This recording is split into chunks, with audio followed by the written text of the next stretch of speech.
you in advance, John, by the way. So I think that's great. Submit all.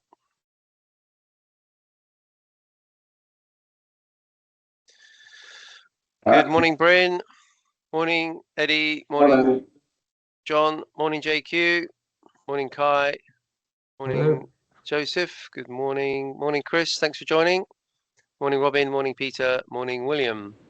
Thank you for joining. If you've just joined, if you could mute, please, that would be great. We can cut out background noise. And yeah, thanks for that. Morning, all. Good morning, morning.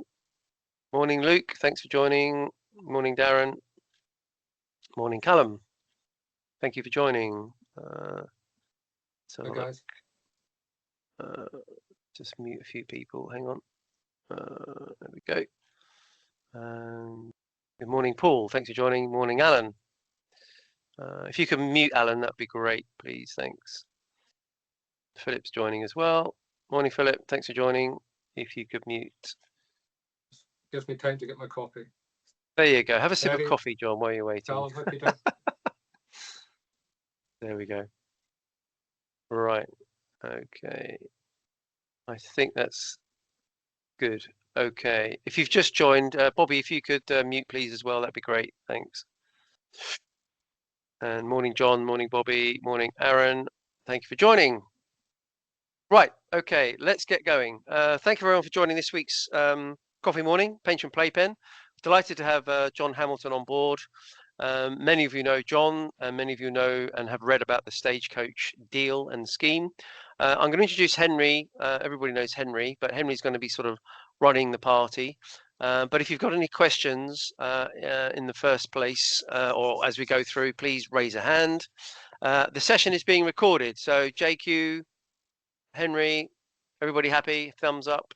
Okay, so we are recording. So Henry, over to you. And yeah, thanks in advance, John, for the presentation. Okay, well, I won't take any of your time up with my time. Only to hand over to John, say thank you very much for having seen it through and shown the bravery which so many of us needed, so that we've got some hope that our DB schemes may still be running in the future. And if they aren't, I have a hope that they're more like John. So over to you, John. Hi, morning all. Good to see so many familiar faces. Many of you, of course, have been part of this journey, this sort of, whether it's intellectual or investment-led adventure we've had for many, many years, but especially over the last year or two. So you're familiar with the Stagecoach Aberdeen transaction.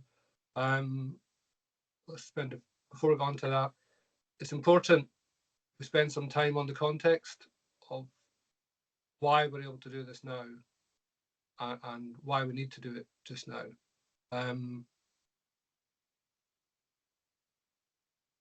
When we've, I mean, we in the happen chance of a scheme that's very well funded, buyout level of funding, and the consideration is what is the best thing to do in the members' interest. And I'll go through a set of slides in a moment, but the first few slides, it's really important that we test ourselves and reset the context in which we're making these decisions. And because someone asked me 4, 5, 6 months ago, what do you think will happen? In fact, it was probably February, March, might have been Callum Cooper and others. What do you think will happen? Which way will things go? And this is amongst a whole load of technical questions and legal questions, etc. I said, what will determine the way forward is the politics, whether the politicians are on our side, fundamentally. Because everything else will follow. The law will follow, the interpretation of the law will follow, we'll get support from government, etc. And so there's been a huge amount of work in the background to make this happen. But the politics is critical. And politics react to the circumstance of the time. So I need to set that. And what we're about to talk about is why we end up in a different solution to what many schemes have done. Of course, there are others such as Peter Cameron Brown who run-on schemes and a shared ambition type of value for a long time. So it's not, what we've done is not unique. It's innovative at this point in time. I'm spending time on that because I ask everyone in the industry to challenge your thought processes, and challenge a lot of the things we call as axioms, as why we do things, and go back to the basics. But let's remind ourselves of where we are now. So I'm going to spend a few minutes on the background context. I know people want to understand more of the detail of the Stagecoach Aberdeen structure, which we're calling, Nick, Chad and I came up with a late night acronym for that, the Stagecoach Aberdeen Scheme Adoption. I quite like the scheme adoption, shared ambition. The shared ambition point, because it really is about how do we deliver the best outcome for the members. But the politics and the background are critical. And the background under which we have all operated for the last 20 years was one where the paramount concern was covenant, the risk of default. And we're kind of, for lots of reasons, whether it's the financial crisis of 2007, 2008, whether it's what followed, quantitative easing, whether it's getting through COVID, as an industry, we persuaded ourselves and allowed ourselves to be persuaded the primary concern for all pension schemes was covenant failure and default risk. And I just challenge where we are today on the funding models and the level of surplus. The challenge today is different, and therefore the political challenge is different. I think the political challenge going forward is pension adequacy and providing people with a pension that keeps pace with inflation. The other political imperative, and this is why it's politics, politics always drives the way forward. The other core imperative is growth. Okay, and I'll come on to so many discussions we've had the last 6 months. People have started off with a perspective or an axiom, and we've challenged that in terms of where we are now and what we need to accomplish as an economy and as pension schemes and for our members, and that changes. So I'm going to run a few slides of background. Sorry, some of you will have seen these before, but they are consistent. And Henry reminded me the other day, we did a presentation. Bob Compton invited me to do a presentation at the East Midlands PLSA type group back in February, Henry, was it? So it seems like a lifetime ago, but that was really kind of the part of the start of our journey, and the first time I really started talking about these things publicly. East Midlands, Bob East Compton, Midlands. that was the one. Try to work these slides. There's a lot on here. Most of the other slides I've stolen from elsewhere, but here's a kind of synopsis of the why. And I promise we will come on to the back end, a bit more detail on the what we call SASA square, the shared adoption, shared ambition process. Why we're doing this, as I've said before, and many of you heard me say this, pensions and DB pensions, all pensions, they're just so big. They're such a huge part of the economy. And I'll run through these quickly. There's no pensions, there's no growth. And if there's no growth, there's no pensions. I mean, the DB universe is just so enormous that it kind of what fundamental driver of the economy. One of the slides I normally have is, and you've all seen this, is a shift of pension investment from 20 years ago to now, where we basically sold off all the growth assets. We own like 1 or 2% of our own stock market. With no growth in the system. And without growth, we cannot pay any of these pensions. We need to keep that in mind. What else has changed? If we accept the Burpo book and that funding model, we have $250 billion surplus in DB pension schemes. And that's on a cautious basis. And more schemes have hedged that, so it's kind of locked in. Other things that have changed, and these are all inputs as to how we got to the Stagecoach Aberdeen scheme adoption proposal. We were faced with a scheme that was very well funded. It doesn't really matter how we got there, but it was pretty much an atypical route, or actually, from our perspective, it was just do the fundamentals, invest in things you think are not going to lose money with a quality recurring yield over a long time, compounding. Anyway, we ended up with a scheme which was fully funded on a buyout basis. And the sort of the default was, let's do a buyout. So we started that exercise. But we're aware of the requirements of TAS 300. And TAS 300 is often overlooked by many or given lip service, but we were aware this was an existential decision. Doing a buy-in for a scheme is a one-only option. So you're going to make that decision. And TAS 300 was reissued a year ago. So we did a review of TAS 300. And what it tells you to do is review, when you're looking at doing this existential decision, you should just look at other credible alternatives. And we started down that exercise. To some extent, that's just do the maths. What do the numbers show you? If you just run the numbers, we'll come on to that in a moment. We also very, very aware of our fiduciary duties. Nick Chara, who's independent trustee from PAN, was kind of fundamental on this. Go back to the basics. Protect, preserve, and enhance. What's your fundamental obligation here? And to look at things in the long term.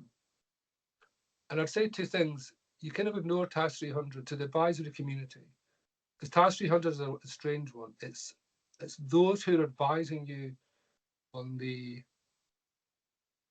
exit of the scheme or the buy-in or the buy-it. It's their obligation to deliver that advice to you. And I've seen some TAS 300 sign-offs which are like 2 lines.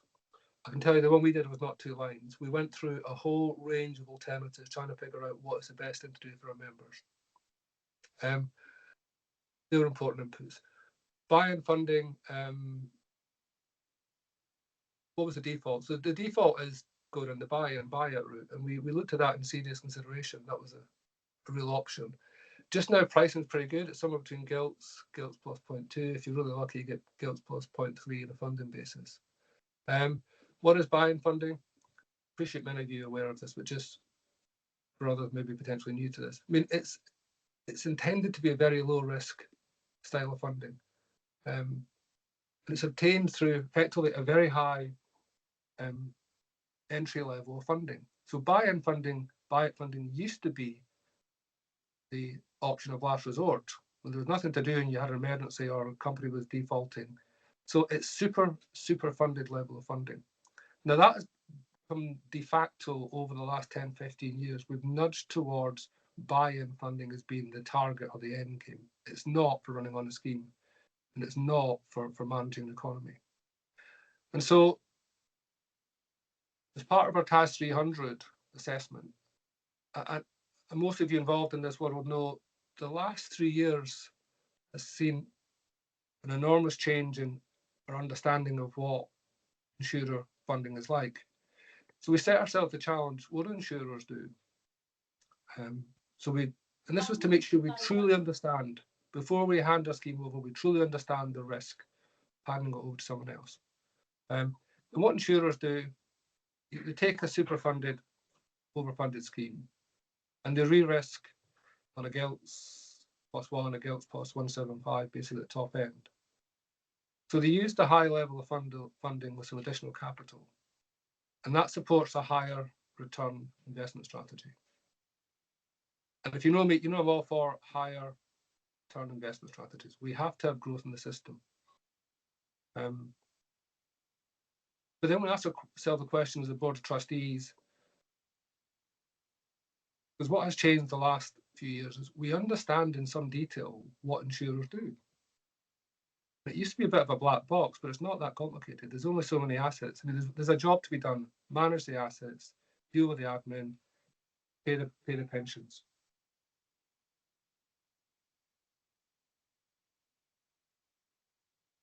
There's hoovering going on in the background. I do apologise. So we did our TAS 300 work. We understand what insurers do, and we ask, can we do similar? What happens when an insurer runs on?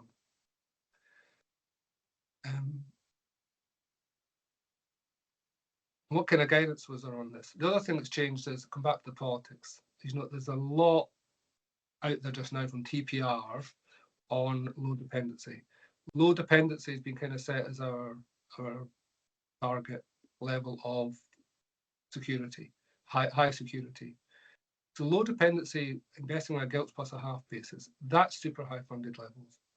And on a low dependency basis, those surpluses on the DB universe, they've become something like 3 to 350 billion, if you accept that's a model. In the trustee board, we asked ourselves, can or should a scheme do what insurers do? Can you run on in a cautious basis? And what's the risk and what's the reward? Come on to some examples later. There's a limit to what I can talk about in terms of confidentiality, etc., and disclosure on the Aberdeen transaction. We'll come on to that later. But so let's talk in the generic, okay? In our scheme is a 1.2, 1.3 billion scheme. And so if you run on a scheme on a gilts plus one, a gilts plus 175 basis, which are still cautious, prudent basis, on a fully hedged basis, for each billion that you have low dependency funding levels for, and you run on that basis, what's the reward? And over the life of the scheme, that reward is 100 to 250 million is the expected excess. So for a trustee board, if you do your TAS 300 analysis, and there's a whole range of ways you can do this, third-party capital, to run on as we do, to scheme run on, to captives, there's a whole range of alternatives you should look at. But they're all predicated on this model, there's an excess going to be thrown out. And of course, the huge amounts of volumes that have gone to the buy-in, buy-out market in the last number of years, that's not been a social exercise. That's not been like something to be done for the common good. Quite right, that's been something to be done because there's super profit to be realized. The question is, where should that profit go? Come on to politics and TPR's perspective on this. The dial has moved the last 2-3 years. There's an understanding we need growth in the system. There's an understanding there's potentially a huge systemic risk if we all do the same thing. And if our TPR is supportive of other alternatives, and they've issued guidance on what low dependency means, they've issued guidance on surplus management distribution. And TPR is telling trustees, if you run on, it's poor governance for a scheme not to have a surplus distribution strategy.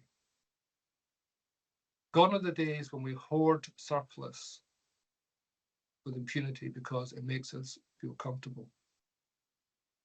There's a risk to that.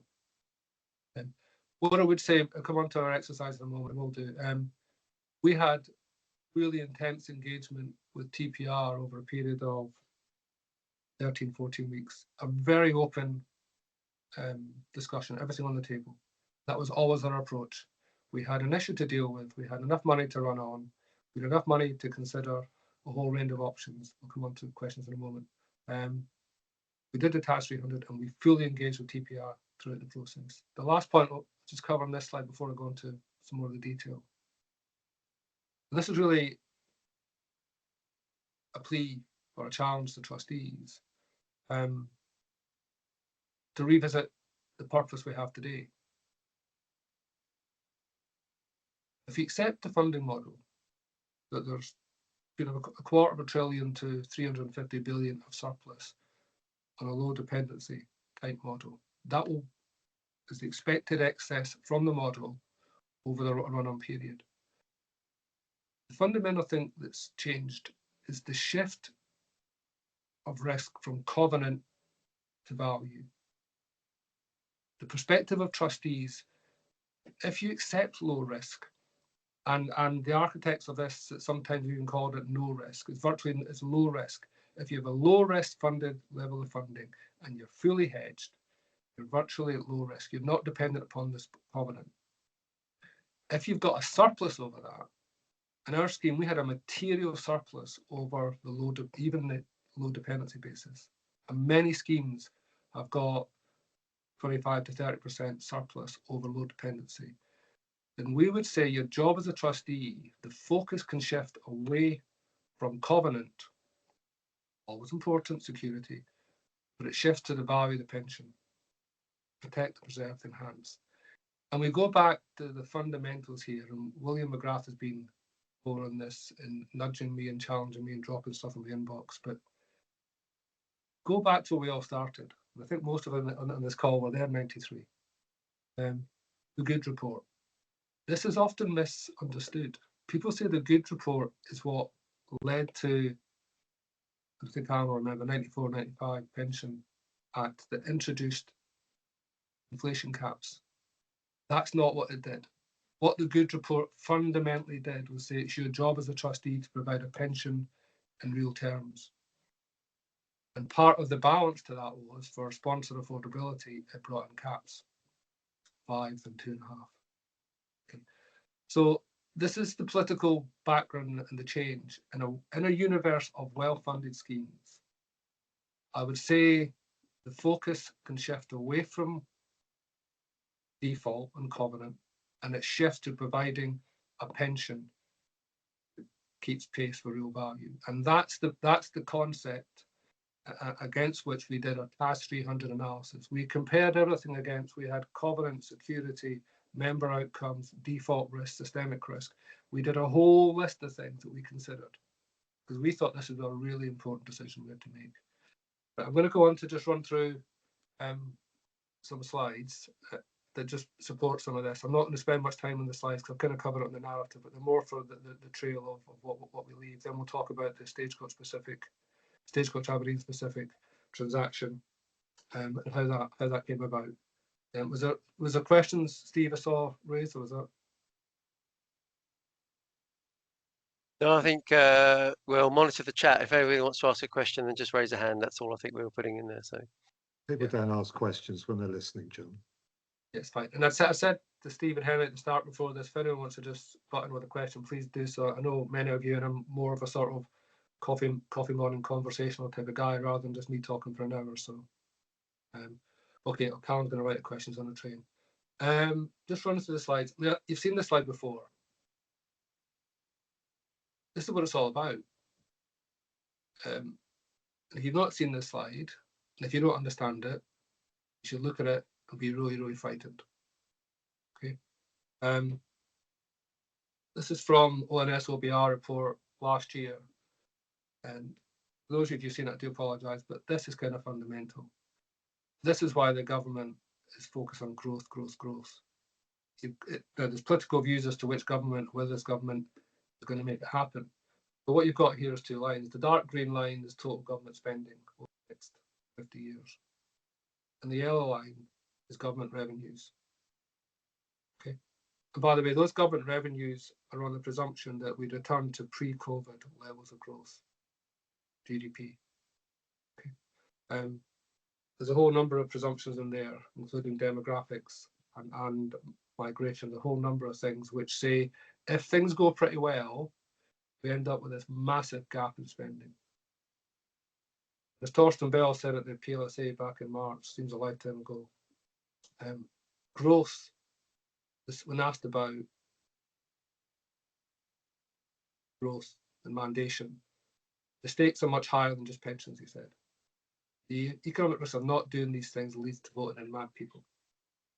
That yellow line, a huge element of that is actually DB pension costs. Because remember, as we transition our model, which used to be 20% in gilts to more or less 50% in gilts now, gilts means future taxpayers paying them. So if you imagine that yellow line being built up over by all the combination of spending from health to education to defence, at the top there, a big chunk of that is servicing UK gilts that are held by pension schemes. Okay. And so something's got to give on this model. Okay. We're going to have all those things we spend money on, something's going to have to give. So without growth, none of this happens. Without growth, the current model, the DB funding model, doesn't happen. I think I'm going to run through the next few slides quickly, and I'll pause before I talk about the Stagecoach Aberdeen specific transaction. There are changes in the wind, and lots of people in this call have been party to behind the scenes, making the argument, lobbying, making the case. But we know that who would have thought a year, 2 years ago, you'd have the pension regulator coming out with statements that it's good governance or it's bad governance not to have a surplus distribution policy. Okay, and there are other ways that you can use your surplus. But legislatively, we are getting there. The pension bill is supportive. Speaking to some officials offline, the narrative was, yeah, we missed a lot of this stuff. I wish we knew this 2 years ago. So the pension bill is playing catch up. The government understands the need for growth, and increasingly it'll understand the need to give DB pension members and all pensioners an inflation protected pension. And some of these slides are borrowed from other. You can tell the slides I've pinched or borrowed because they look pretty compared to mine. But the landscape is certainly changing. There's a specific unit in the TPR which deals with innovation, and they are reactive. I mean, you're still dealing with the regulator. They give you a thorough going over. But they are there and they want to listen, and they understand the risk, the systemic risk with the single destination model. So they welcome innovation. But all these things out here, I mean, who'd have thought you'd have the regulator saying there are other benefits around on the scheme? For so long, we've had one perspective, which is end game or buyout.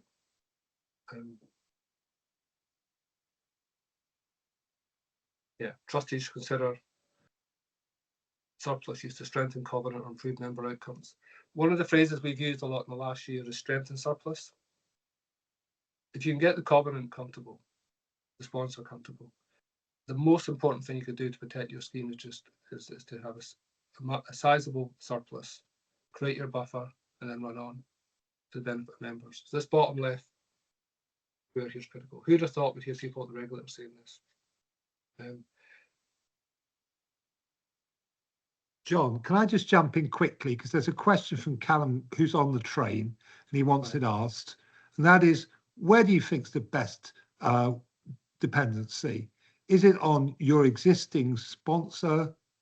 Is it on another sponsor, as you have done? Or is it on capital? If you can put that in your box of things to talk about, that would be great. Shall do. I mean, let's one step at a time. We are working with the model we have.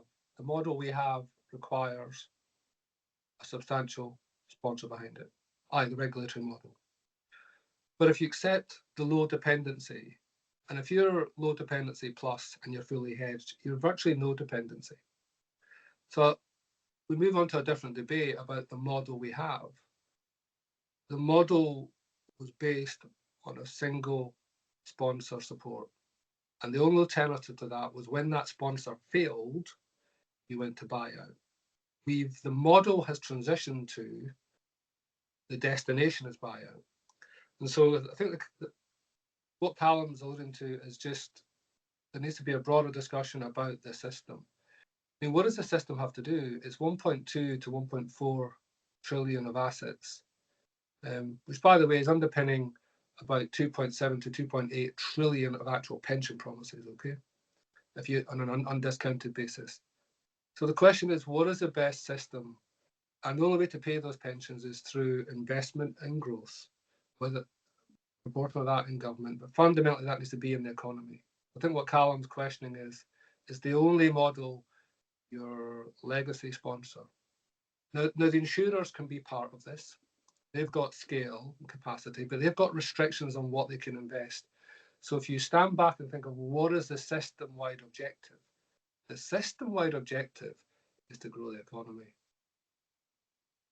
The system-wide objective is to close this gap. Otherwise, the model doesn't work. Okay? And if we all run and do the same things, we're not going to close that gap. Because I'm pretty sure if you roll this forward 20 years and you ask the electorate at the time, there's a whole lot of things make up this yellow line, and DB pensions is part of it. You just got to think of the politics of what will be sacrificed and what won't be sacrificed. So I think Callum's alluding to more system-wide assessment. But moving on to now do the maths. Again, I've seen this presentation from lots of consultants. We all know this is the model. This is not our scheme. Well, let me just say about the Stagecoach scheme. It's a 1.2, 1.3 billion scheme. It's about 1,000th of the DB universe, roughly. So whatever we do, if you multiply that by 1,000, that's the universe. And if you want to understand our scheme in terms of without me disclosing confidentiality, you can kind of look at the overall universe, and we're 1,000th of that, maybe a little bit better funded than most. But what this chart's showing, and Henry will share the slides later, just the economic case for run-on. Does it make sense? And what this says, if you take a scheme which is fully funded in buyout, or even thereabouts, even close to low dependency, and you run this on a cautious basis, somewhere between gilts 1, gilts 1.5, what actually happens? What happens to the cash flows? What happens to the demographics and the aging profile, etc.? And the answer is, under virtually all outcomes, you have excess value thrown off. I mean, that's the economic model by which insurers buy into, and good on them. That's their business model. The question is, where should that excess value go? And hitherto, the wisdom has been, it's acceptable that's the acceptable price for security. And I guess what we've done is challenge whether that's an acceptable price for security. Where should that value go to? And paradoxically, you know this, those with an investment perspective, the bottom right here, the more risk you take within acceptable parameters, they're still fully hedged, the greater the surplus. And the more investment you take within parameters, the less likelihood you have of long-term default. So again, you work through these on your own, and your advisors will help you with them. But if you run on the model on a hedge basis, on a gilts plus 125, then you end up with surplus cash thrown off this. Peter, do you have a question? Sorry, Peter Cameron. Brian? Putting a comment in the chat that the consolidation regulations, I think, refer to joint sponsorship of pension schemes as well as transfer to a single purpose consolidator. Understand, yeah. I mean, we'll come on to the Stagecoach Aberdeen proposal in a moment. There are lots of alternatives out there. What you need is capital, not as much as you think. I mean, if you accept it's an overfunded model, we are just now on the purple book, the purple book published last week. If you accept the models funded, the reliance on sponsor is not as critical. So the question is, what do you need to run on? You do need some kind of sponsor, but it's not as capital heavy as you think, and that's part of the insurer model. You need good administration, and you need a trustee board and a determination to try and protect pensions in real terms. How are we doing for time, Henry? Okay. Let me provide some information on what we're calling SASA squared. Stagecoach Aberdeen scheme adoption, or scheme adoption shared ambition. I guess for me, the scheme adoption is not the critical part. The critical part is trustees focusing on what's best for member outcomes. There's lots of ways we could have done this. Now, just a quick word, I'm not talking for Aberdeen. I think some of the guys might join. Before I go on to the specifics, I mean, why Stagecoach, why Aberdeen? I think the answer is, well, we were aware of what they had done with their own scheme. They run on their own scheme. So we got to know them the last year or so, but more so in earnest. So we know what they've been doing. In the last few months, we spoke specifically about their scheme and how that could be applied to our scheme. So we met people who understand investment. They manage their own scheme. It's kind of 2.5 times the size of ours, and they run on. They have a different demographic. They deal with financial services and bankers. We deal with bus drivers. But to some extent, our population need more support. They need more paternalism. And it was just I guess, as I said in some of the press releases, it was just a meeting of minds. How do we run on a scheme on a cautious basis? And we all sat down and we did the modelling to death. And under lots of scenarios, virtually all scenarios, we thought was very, very little risk here. And therefore, they also, know how to manage assets a bit like an insurer, or sufficiently enough that we feel comfortable with it. But so that's reference to Aberdeen, that we understood and we talked the same language. We understand investment, we understand pensions, and we understand the regulation, and had a vision of what to do with the pension schemes. Trustee-led, this was kind of critical. In our discussions with the pension regulator, what was core to them was to understand this was a trustee-led proposition. And we the task was almost too difficult. And so the way we made it less difficult was just think, what's the best thing for the member? Okay. Just focus on the member outcomes, do the maths, do the TAS 300 analysis, which was in some detail. Security is important, but not at any cost. You can get absolute security, just minimize the pension. So you can get security, but that's not relevant. So we say to ourselves and to trustees, do your job, protect the real value of the pension promise. And that goes back to the Good Report 1983, why we all started doing this, okay? To provide people with a pension, attains parity with the cost of living when they retire. That's why we all started doing this. Do your TAS 300 review. It's an obligation. FRC, your advisor must do the TAS 300 review. This will be interesting. But in that, there's a whole range of things that you cover: provenance, security, administration, member benefits, investment, systemic risk, system risk. Do your TAS 300. And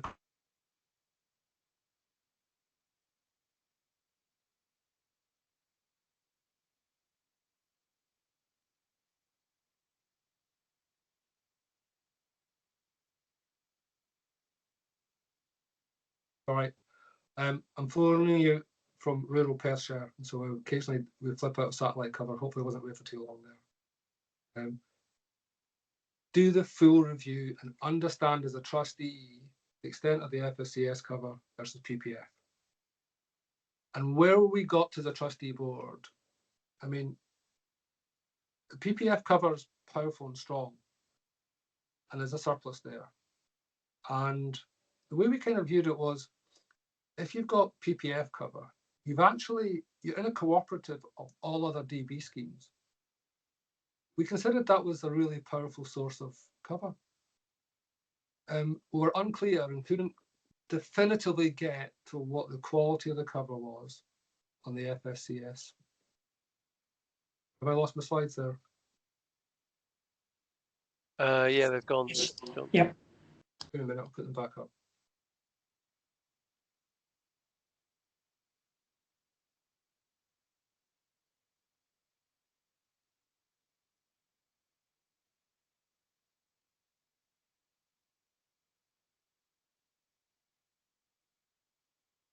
A minute, please.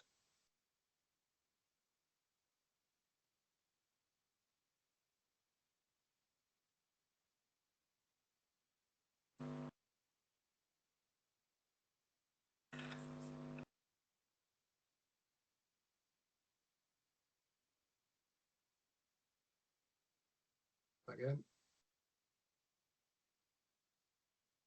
I'm going to try and get the slide, because it's quite an important slide. To talk about the Stagecoach Aberdeen structure.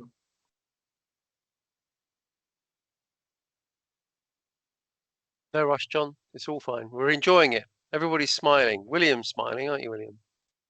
Can you share the slide? Would you like me to? Would you like me to share, John? Would you like me to share? Go to slide 7. That would be maybe simple thing to do. Yeah. Hang on.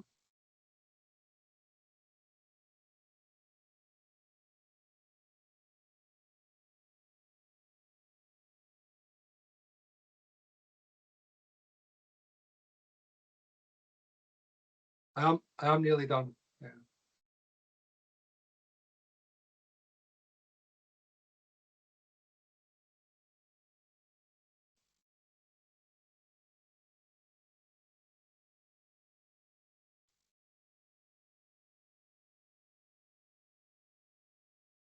Sorry, John. Hang on. Just trying to find the slideshow. Henry, have you got the slides? Can you share them? I'll try. I don't have them. downloaded this set. I will do so.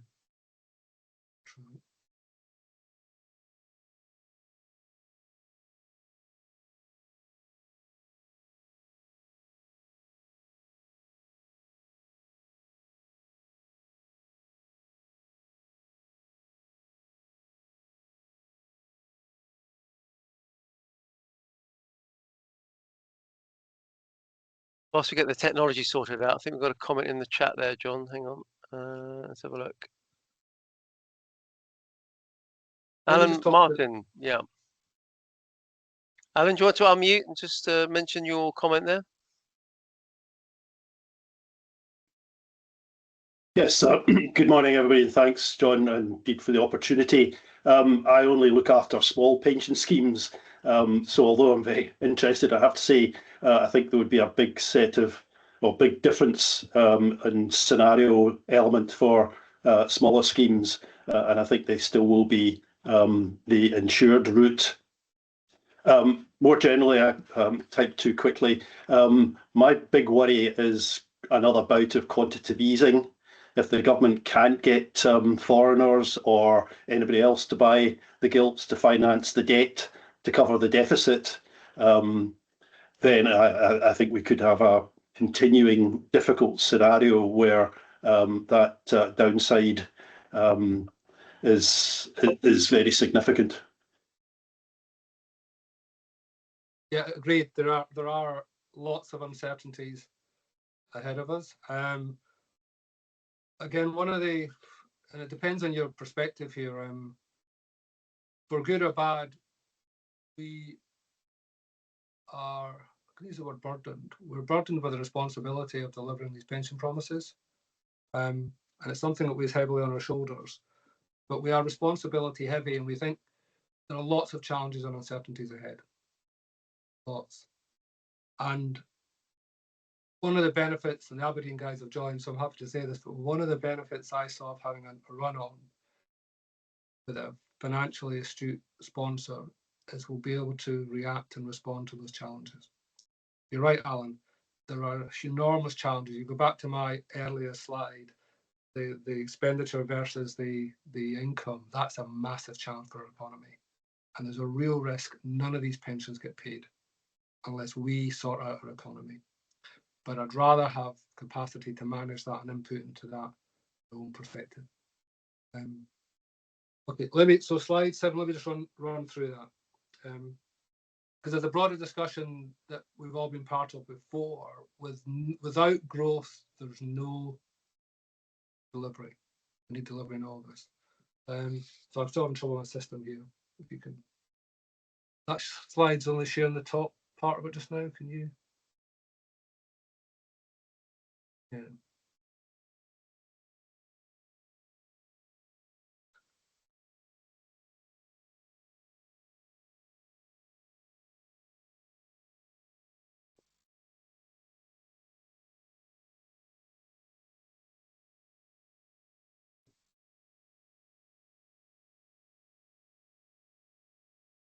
Can you see anything? Is that sharing the screen now? Is that right? I can't see anything. Yep. Now we can see trustee number 1, trustee-led focus on member outcomes. Okay, I'll try and I can retake the screen. I will do, but let me just talk through that. So, do the maths and understand the systemic risk and also the systemic support, i.e., as a trustee board, do you truly understand the FSCS risk versus the PPF?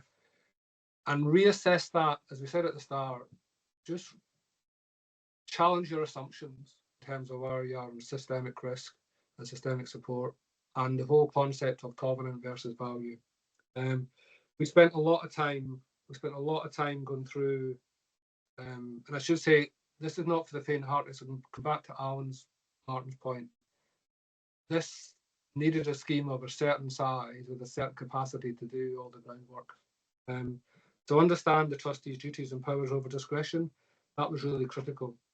What I would say to trustees, most trustees are aware the one decision they have ownership of is the buy-in. It's an investment decision. Once you make that investment decision, be clear the basis on which you've made it. Doing it pretty much pushes you down the buyout route. And the critical thing about BIA is you as a trustee waive your rights over discretions. Okay. That's more livable if you're in a deficit situation and your sponsor's stumping up extra cash to offload the scheme. It's a challenge for trustees to give up the value of those discretions when you are in a surplus. When the pension regulator is telling you you're in a low dependency position with a surplus, and it's telling you you should have a surplus distribution policy, otherwise it's bad governance. So in terms of the lawyers on the call and the independent trustees, understand where the challenge to you is going to come from in the future if you give up those discretions.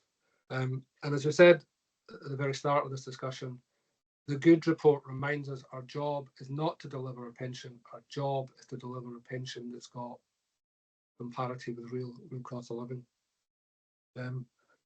Item 3, I think we've covered this. Well-funded universe. Again, as I said, we're a 1.25, 1.3 billion scheme. We're roughly about 1,000th of the universe. So without having to go into the specifics of the Stagecoach Aberdeen transaction, you can kind of figure out the metrics on this, and we have talked about it before. There's a whole system surplus of 250 billion. How do we deliver growth from that? How do we deliver pensions? And we talked previously that there's excess return on that. Pension scheme obligations, as a trustee board, we're really mindful they never truly go away. You're always subject to challenge. And we don't accept the concept of an end game, just a logo. For us, we've got to pay these pensions for 30, 40, 50 years. Someone's got to pay them. The last thing I say about the specific transaction, we had a very open, constructive engagement with the pension regulator throughout the whole process. The specifics of our transaction was not subject to regulatory clearance. It's a relatively standard mechanism by which we changed the sponsor.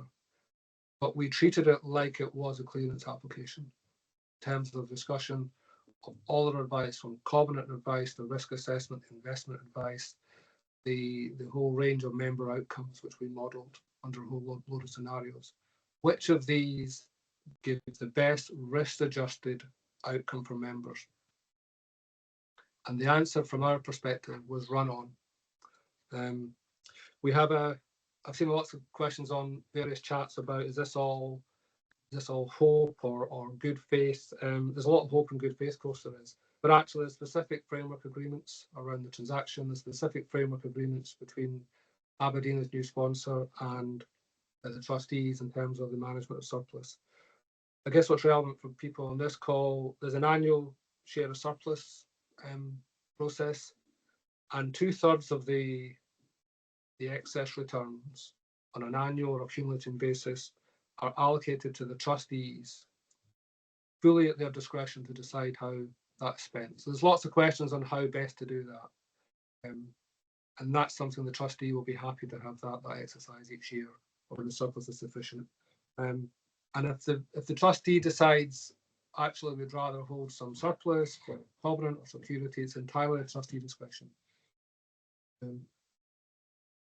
Other relevant factors of the Stagecoach Aberdeen structure. Again, we've covered this. Covenant's not single dimensional.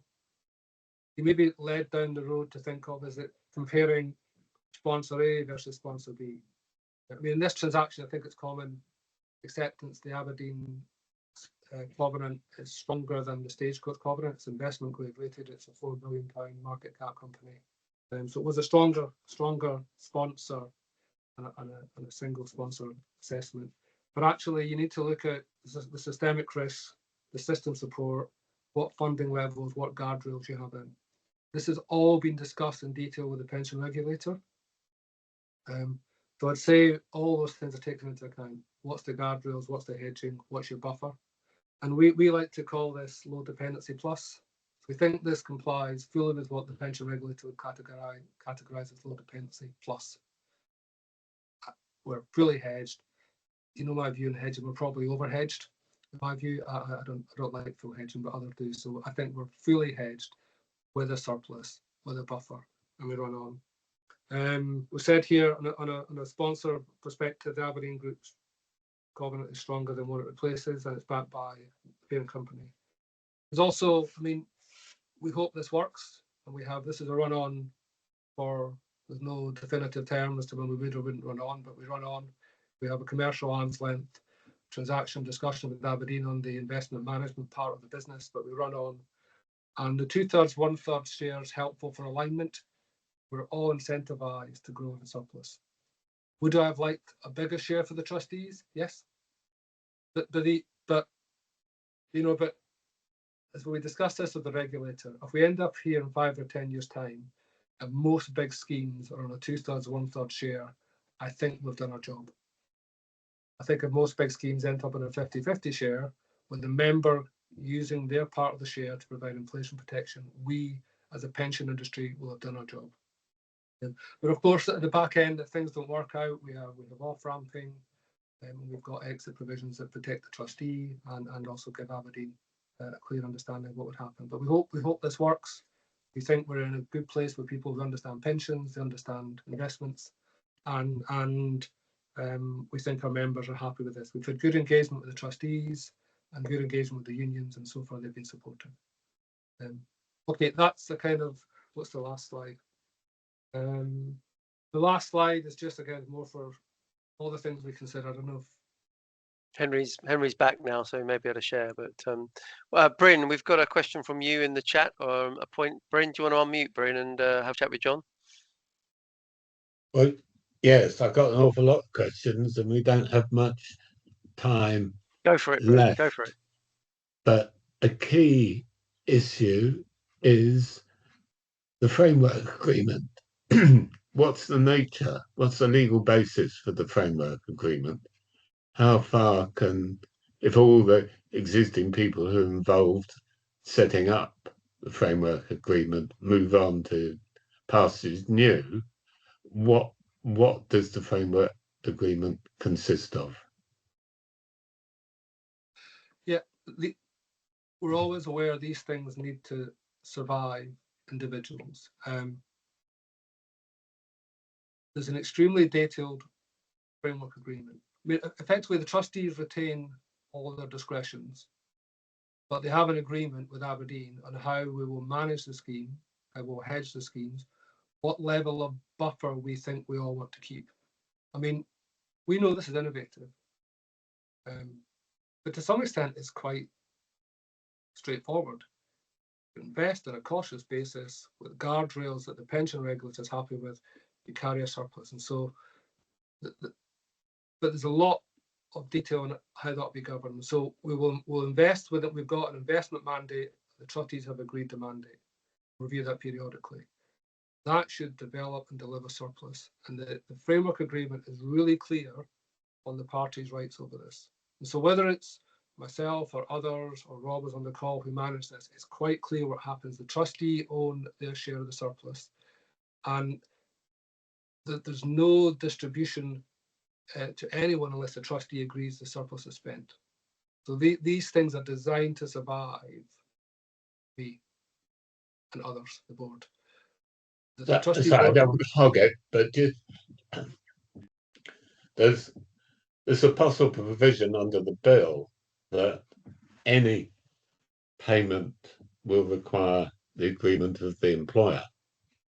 It's there as a possible that is regulating making powers, and it specifically says one of the regulations can require the employer's agreement. So you can't commit a future employer. There's no way you can commit a future employer to do something. They can say whatever they like now. But more significantly is this looks really good. Don't get me wrong, but can it be replicated with a different group of people? There's many trustees out there who think their job is just to administer the scheme in accordance with the existing rules and go out of their way to say specifically they won't use surplus to provide discretionary increases. They take a completely different attitude. So what you're doing is fine, but can it be replicated? Well, this is part of part of the discussion. In terms of, there is a framework agreement that says how parties will deal with surplus, and the alignment's important as well.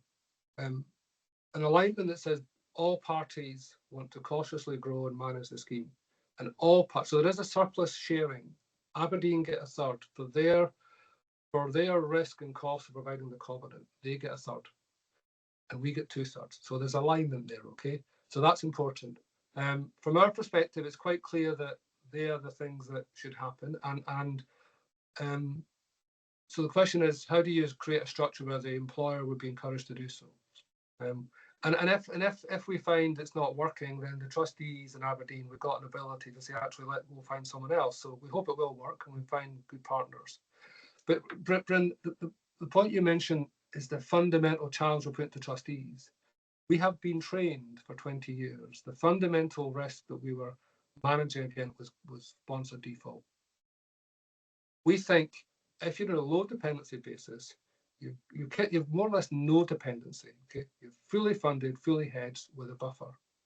We think the biggest risk to our members' pension is inflation.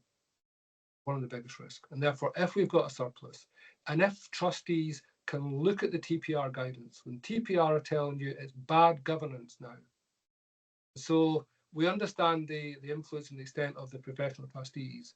Professional trustees, lots of lawyers, they're being told it's bad governance. If you manage and hoard your surplus, that's bad governance. Go back to what your fundamental job is, to provide a pension, keeps parity with real costs. So this potentially, of course, it's capable of being replicated, but it requires trustees and professional trustees to understand their job. But it's not that complicated. Run it on a bit like an insurer, okay, and share the surplus with the members. I don't understand what's complicated about that. That's our job, isn't it? Yeah, I'm all in favour of that. It's just right. Okay, well, thanks. It's really clear. It's really useful. It does take a mindset change, and we kind of need to go back to where we were in the early 90s. What's our job? Okay. Yeah. There's an interesting comment coming from Callum there that says it's up to the trustees for this to happen, and that's so very true. You are a trustee, Peter Cameron Brown, and you've got a question. So do you want to ask it now, as you've got your hand up? Yes, thank you very much, and thank you, John, for a thought-provoking presentation. As someone who's operated Shared Ambition for 20 years now, I've got some experience of the issues that you're talking about. It may be worth repeating a comment I made a couple of weeks ago, that in 2018, when the scheme moved from deficit to surplus under the TPR's technical provision basis, I informed the employer that the pension scheme, if the employer's covenant became challenged, would look for a new employer rather than seek to buy out, because we were an open scheme. And you're a classic example of this now coming to fruition. I hadn't envisaged it happening in this way. When you're sufficiently funded, you've got a surplus over low dependency, and you think you've managed most of the risk, then you should and could run on. I mean, there's the political perspective and the regulatory perspective, which is changing. There's an advisory community, and part of the reason we're doing this call is there's an advisory community who are maybe slightly. Many are behind the game, but they're catching up. It's just to view the world differently. Then there's a trustee perspective, okay? And we're saying to trustees is just reassess what your job is. The risk that we shouldn't be fighting yesterday's battle. Yesterday's battle was about share of economic surplus and covenant default. Today's battle is generate the growth to pay the pensions, and when you have a surplus, provide inflation protection. So we need the professional trustee board to catch up today's objective and to fight today's battles. That's right. The other points I was going to make is it's significant that perhaps the deal is with Aberdeen, who's an asset manager, and I have noticed asset managers are becoming much more proactive in encouraging run-on and in fact sort of training trustees in the in their view, in the alternatives to buyout. And I think that we might find that this model is mirrored, dealing with Alan's point, and that will give the opportunity to smaller schemes to get the benefits of that as well. So, I mean, it's not. I mean, we now have not talked about whether this is, from our perspective, this is about our scheme and our. Right. Our yes. Well, as trustees, you have to consider your own members. But I mean, we all know there's going to be a reaction. The biggest impediment to innovation, we know where that's going to come from. Okay. So that's going to come from the insurers. There's a job to be done. Someone's got to manage the assets. Someone's got to grow the assets, and that feeds into economy. The question is, who takes the risk and who gets the share of the expected return? In my view, the people who built that scheme for 30, 35 years have some call on the expected surplus. So someone's got to manage the assets, and there needs to be a sponsor. As we said earlier in the call, this is the time to have just a reassessment of the system we have. You know, we have a chunk of assets need managed, and we need pensioners to have inflation protection. So, got a question from Bobby Ridaway. I'm going to just jump to him because we're out of time, but very quickly, Bobby. Yeah, very quickly. It's really refreshing, this, because you quite often hear trustees and professional trustees say, this is the rules, this is the regulation, this is what we have to do. And to challenge, I've been challenging on the sustainability side to say, if it isn't strictly your rule to save the world, well, at least think your members are retiring into that world. And it's really refreshing to hear you say, if it isn't strictly the rules to provide inflation protection, are we really that blind that we can't think we can make the system better? So totally agree that we should. I think loads of lawyers would say it's not strictly our job to provide inflation protection, but I'm totally with you, John, that we can change the system. We can't change the system, who can't? And I've seen loads of lawyers' opinion from the same lawyer arguing both sides of it. I mean, every legal case has got two opinions, yeah, and it's just reframing that opinion for today's objectives. Today's objective is to provide pensioners with inflation protection with their schemes are overfunded. Last comment: the hardest thing going forward is this is hard work, and I mean, I'm nearly 60. So the hardest thing is succession. The easy thing for me to do is say, I've done my job, I've done 25 years of this, I'm out. The hardest thing is reframing your whole context of planning for a 5, 10, 15-year perspective. Politicians ultimately must, okay, and people need inflation protection. The insurers will be part of the solution, but not all of it. But all of us have to think, how do we support the system? So that the hard work is thinking, recognize it's going to be hard work, rolling up your sleeves, and then planning for what comes over the next 5, 10, 15 years. Yeah, well, we're going to have to wrap up at this point. And I'm sorry about that, because I'd quite happily carry on for a couple of hours, but that's, yeah, we've all got things to go to. So thank you very much indeed, Mr. John Hamilton, Mr. Chairman of the Trustees of Stagecoach, his pension scheme.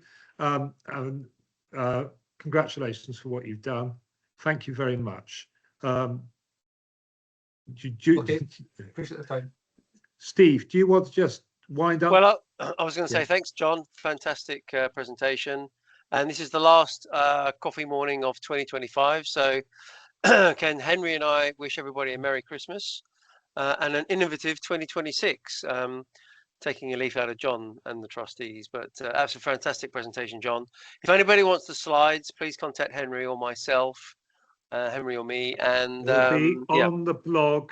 It'll be on the blog. The video will be on the blog today.